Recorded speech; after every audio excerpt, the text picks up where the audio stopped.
They say conversation is the bridge between strangers, that words are meant to close the distance, to soften the edges of unfamiliarity, to make the world feel less lonely. But what if for some people that bridge feels like a cage? What if small talk, the very thing designed to connect, feels like a slow suffocation of the soul? We're told that refusing to engage in casual conversation is rude, that silence in social spaces is awkward. The people who don't participate in the easy back and forth of weather, weekend plans, and surface-level pleasantries are either arrogant, cold, or socially incompetent. But what if the refusal isn't rejection at all?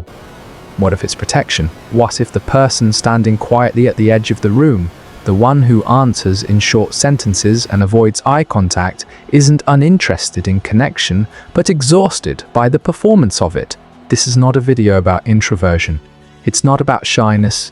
It's not even about social anxiety, though those threads are woven into the fabric of this experience. This is about something quieter, something harder to name. It's about the people who feel too much in conversations that say too little. The ones who crave depth in a world that rewards surface. The ones who would rather sit in silence than pretend to care about things that don't matter. And beneath that preference, beneath the withdrawal, the discomfort, the quiet refusal to participate, is a story no one asks about. Let's begin.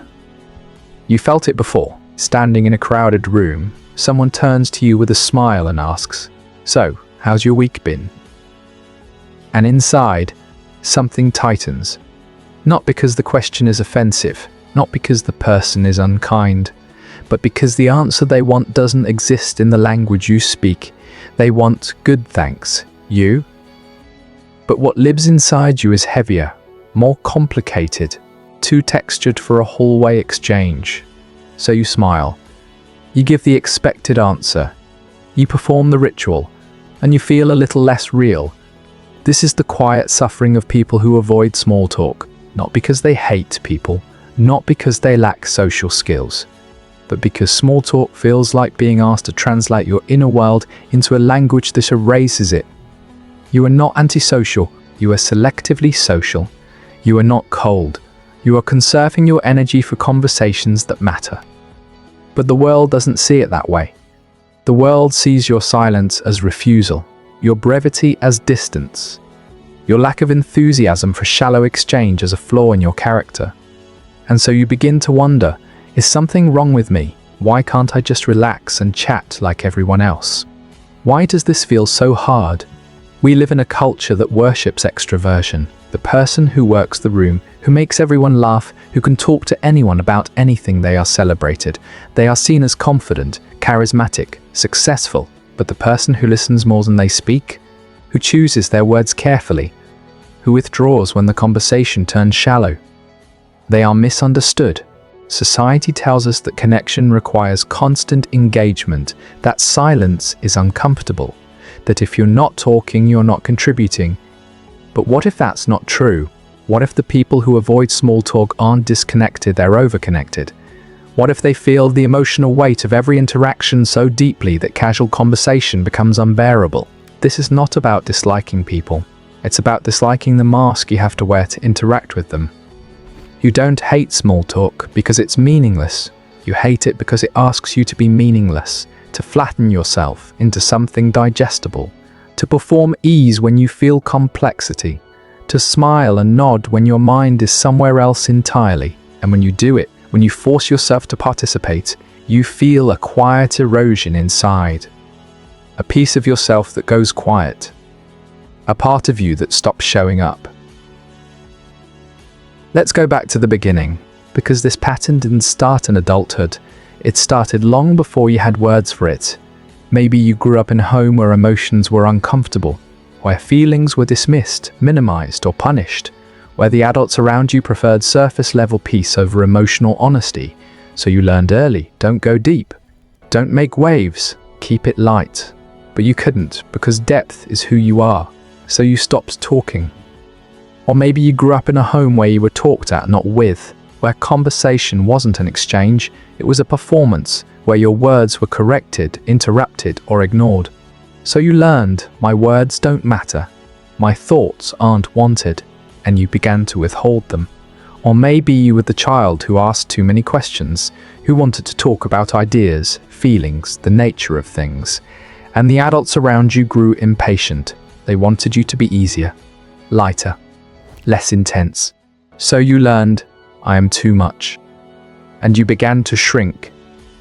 These early experiences taught you that conversation is not safe, that revealing yourself even in small ways leads to disconnection, not closeness. And so you developed a survival strategy. If I don't engage, I can't be misunderstood. If I stay on the surface, I won't be rejected for my depth. But here's the cost. You also can't be seen. From a psychological perspective, the aversion to small talk is often rooted in what attachment theorists call relational hypervigilance. People who avoid casual conversation are not lazy or rude. They are emotionally attuned to a degree that most people are not. They are scanning constantly for authenticity, safety, depth, and small talk offers none of those things. Neuroscience shows us that individuals with heightened emotional sensitivity process social interactions differently. Their brains are wired to detect incongruence, the gap between what someone says and what they mean. And small talk is full of incongruence. How are you? Doesn't mean how are you? It means acknowledge me briefly and move on. For someone who processes language literally, emotionally, deeply, this creates cognitive and emotional dissonance. You are being asked to participate in a script that feels dishonest. And for someone who values truth, authenticity, and meaning, that script feels like violence. Not dramatic violence, quiet violence, the kind that chips away at your sense of self every time you perform it. There's also the nervous system component. People who avoid small talk often have a finely tuned nervous system, one that picks up on emotional subtleties, social cues, and relational dynamics that others miss. This is not a superpower, it's exhausting. Every conversation, no matter how brief, requires energy. You're not just hearing words, you're reading tone, body language, subtext, intention. You're managing your own internal state while navigating the other person's. And when that other person is a stranger or acquaintance, and the conversation has no emotional purpose, the cost-benefit analysis is clear. This takes more than it gives. So you avoid it, not because you're selfish, but because you're already carrying too much. But here's where it gets complicated. Because even though you avoid small talk, you still crave connection. Deeply. You long to be known, to be understood, to share the parts of yourself that matter. But small talk feels like the opposite of that. It feels like a wall disguised as a bridge, and so you find yourself in a painful paradox. You withdraw from the very interactions that could lead to connection, because those interactions feel like barriers to connection. You want to be seen, but you refuse to be seen in pieces. It's all or nothing. Depth or silence. And most of the time, you choose silence. Because silence, at least, doesn't betray you. This creates an invisible loneliness. You are surrounded by people, but you feel profoundly alone. Not because you lack social contact, but because the contact you have feels empty. You sit through dinners, meetings, gatherings, and inside, you are screaming. Does anyone else feel this? Does anyone else see how hollow this is? But you don't say it, because to say it would be to break the social contract, to be labeled as difficult, negative, pretentious. So you stay quiet, you endure, and the loneliness grows. There's also shame, because society tells you that connection should be easy, that people who struggle with casual conversation are broken, awkward, socially deficient. So you internalize it. Why can't I just be normal? Why do I have to make everything so complicated? Why can't I just relax and have fun like everyone else? But the truth is, you're not broken. You're different. Your emotional wiring is not better or worse than others. It's simply more sensitive to inauthenticity, more attuned to depth, more exhausted by performance. And in a world that values speed, surface, and social ease, that difference feels like a defect, but it's not. Let's talk about what small talk actually is. On the surface, it's a social ritual, a way to establish rapport, signal friendliness, ease tension. But on a deeper level, it's a form of emotional labor.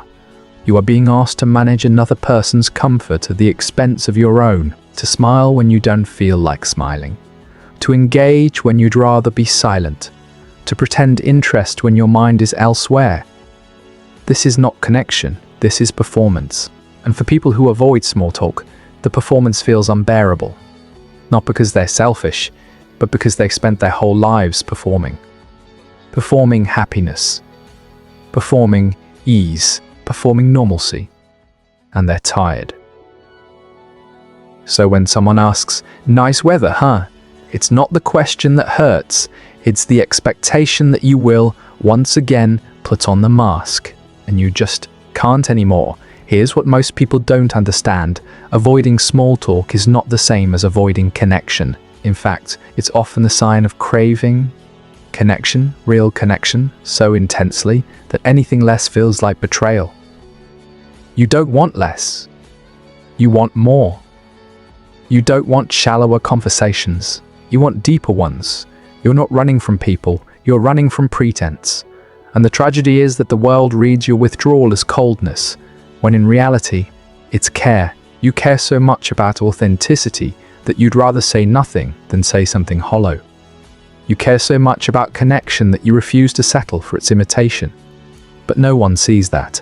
They see the quiet, the distance, the hesitation, and they make assumptions. So what happens over time? You begin to isolate, not dramatically, not suddenly, but slowly, quietly, almost imperceptibly. You decline invitations, you avoid social events, you find excuses not to engage. And at first it feels like relief. Finally, I don't have to pretend, but then the isolation hardens into something else. Loneliness. Disconnection. A feeling that you're on the outside of life, watching everyone else participate in something you can't access. And the cruel irony is that you're not incapable of connection. You're incapable of shallow connection. And in a world where shallow connection is the default, that makes you feel like an alien. There's another layer to this that rarely gets spoken about. The way avoiding small talk becomes a form of invisible rebellion, not a conscious one, not a political statement, but a quiet, persistent refusal to participate in a system that feels fundamentally dishonest. Every time you decline to engage in surface-level chatter, you are saying, "I will not pretend."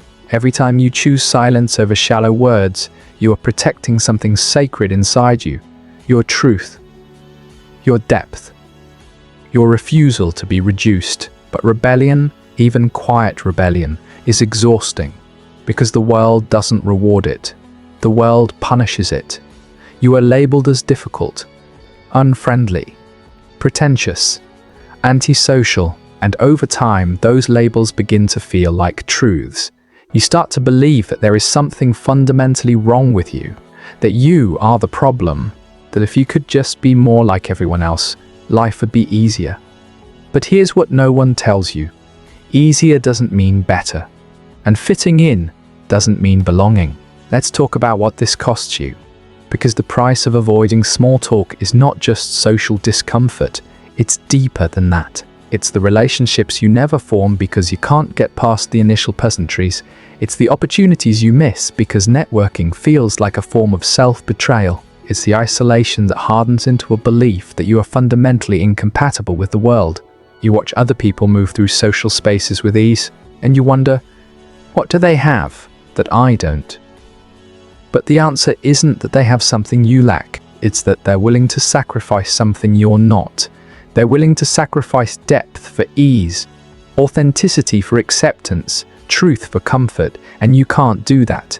Not because you're stubborn, not because you're better than them, but because your nervous system, your emotional wiring, your very sense of self, it all rejects the premise.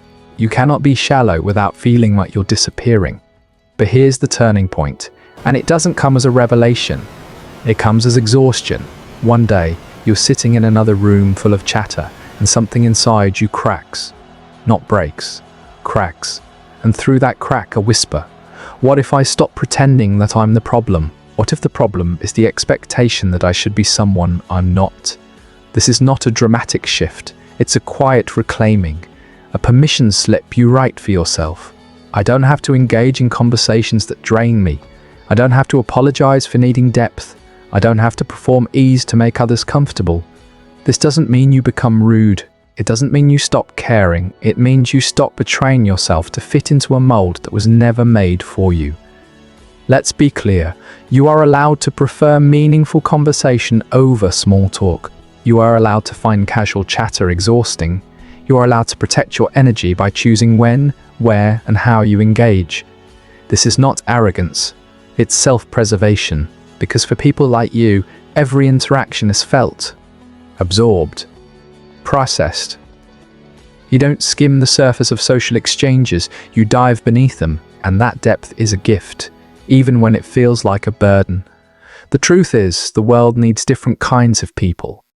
It needs the ones who can talk to anyone about anything, who can ease tension with a joke, who can make strangers feel comfortable. But it also needs the ones who refuse to settle for surface. The ones who hold space for depth, even when it's uncomfortable. The ones who remind us that connection is not the same as chatter. That presence is not the same as noise. That silence can be more intimate than 1,000 empty words. You are one of those people, and yes, it's hard. Yes, it's lonely. Yes, it makes you feel like you don't fit, but it also makes you essential. Because without people like you, we would all be drowning in noise, mistaking volume for substance, mistaking performance for connection. Healing, in this context, is not about learning to love small talk. It's not about becoming more extroverted, more easygoing, more socially flexible. Healing is about accepting that your wiring is different, and that difference is not a deficiency. It's about recognizing that the world's definition of connection does not have to be yours. It's about releasing the shame you've carried for not fitting into a social script you never agreed to. You are not broken for needing depth. You are not cold for protecting your energy. You are not difficult for honoring your truth. You are simply selective. And in a world that demands constant engagement, selectivity can feel like rebellion. But it's not rebellion. It's self-respect. Integration looks like this. You stop forcing yourself into conversations that deplete you. You stop apologizing for your silence. You stop believing that your preference for depth makes you defective. And you start seeking out the people, spaces, and interactions that do feel nourishing. Because they exist. There are people who don't need small talk to connect. Who value substance over chatter. Who see your silence not as rejection, but as presence. And when you find them, the relief is staggering. Because finally you don't have to translate yourself. You don't have to perform. You can just be. Here's something else that happens when you stop apologizing for who you are. You start to notice the others. The other people standing quietly at the edges. The ones who answer in short sentences. The ones who look exhausted by the noise. And you realize, I'm not alone. There are others like me. People who feel too much in spaces that ask for too little. People who crave truth in a world of performance. And maybe, just maybe, those are your people. Not the ones who can talk about nothing for hours, but the ones who would rather sit in silence until there's something real to say. This doesn't mean you'll never engage in small talk again. Sometimes it's necessary. Sometimes it's kind. Sometimes it's simply the price of existing in a social world. But it does mean you stop treating it as a moral obligation. You stop believing that your discomfort with it is a character flaw. You stop forcing yourself to be someone you're not just to make others comfortable. And when you do choose to engage, when you do participate in the surface level exchange, you do it consciously, not out of guilt. Not out of shame, not out of fear that you'll be judged, but out of choice. And that makes all the difference. Because the real question was never, why can't I just enjoy small talk like everyone else? The real question is, why do I feel like I have to? And the answer to that question reveals everything. You feel like you have to because you were taught that connection requires conformity, that belonging requires performance, that if you don't participate in the social rituals everyone else participates in, you will be left behind. But here's the truth. You were already left behind. Not by the world, by yourself. Every time you forced yourself to engage in conversations that felt empty, you left a part of yourself behind. Every time you performed ease when you felt discomfort, you abandoned your truth. Every time you smiled and nodded when you wanted to scream, you betrayed the part of you that knows what real connection feels like. And now, the path forward is not about learning to fit in. It's about learning to come home to yourself. So no, you don't have to love small talk. You don't have to get better at it. You don't have to force yourself into conversations that feel empty, but you also don't have to isolate completely. You don't have to punish yourself for needing more. You don't have to carry shame for being wired differently. Because the problem was never you. The problem was the expectation that you should be someone you're not. And maybe, just maybe, the path forward is not about changing yourself. It's about finding your people, the ones who don't ask how's the weather, when they really want to know how's your soul. The ones who understand that silence is not emptiness, it's depth, waiting for the right moment to speak. The ones who see your quietness not as absence, but as presence. Those people exist. And when you stop wasting your energy on conversations that don't matter, you create space to find them. Here's what I want you to know. Your aversion to small talk is not a flaw. It's not something to fix or overcome or apologize for. It's a signal. A signal that you value depth over ease. A signal that you refuse to flatten yourself to make others comfortable. A signal that you know the difference between real connection and its imitation. And in a world that increasingly mistakes noise for substance, that signal is not just valuable, it's essential. So the next time you find yourself in a room full of chatter and you feel that familiar tightness in your chest and you wonder if something is wrong with you, remember this: there is nothing wrong with you. You are not broken. You are not cold. You are not defective. You're simply someone who refuses to settle for surface when depth is possible. And that refusal, painful as it is also your integrity. If this video made you feel seen, if something in these words touched the part of you that's tired of pretending, tired of performing, tired of flattening yourself to fit into conversations that don't hold your truth, then you are not alone. You have never been alone. There is a quiet community of people who feel exactly this way, who crave depth in a world that rewards surface, who would rather sit in silence than speak without meaning. And this space, this channel is for you. If you'd like to stay connected to this space, you're welcome here. This is a place where we explore the hidden corners of the human heart, the parts that ache in silence, the parts that long to be understood, the parts that refuse to settle for shallow connection. We don't offer quick fixes or motivational speeches. We offer reflection, understanding, permission to be exactly who you are. If that resonates with you, consider subscribing, not because you have to, but because this might be the kind of space you've been searching for. A space where depth is not a burden. It's a language we all speak, and if you'd like, you can share your own quiet truth below, not because you have to, but because your words might help someone else feel less alone. Someone out there is reading these comments, looking for proof that they're not the only one who feels this way. Your honesty could be that proof, but whether you comment, subscribe, or simply sit with what you felt today, that's enough. You are enough. You don't need to be more social, more easygoing, more willing to engage in conversations that drain you. You are allowed to protect your depth. You are allowed to honor your truth.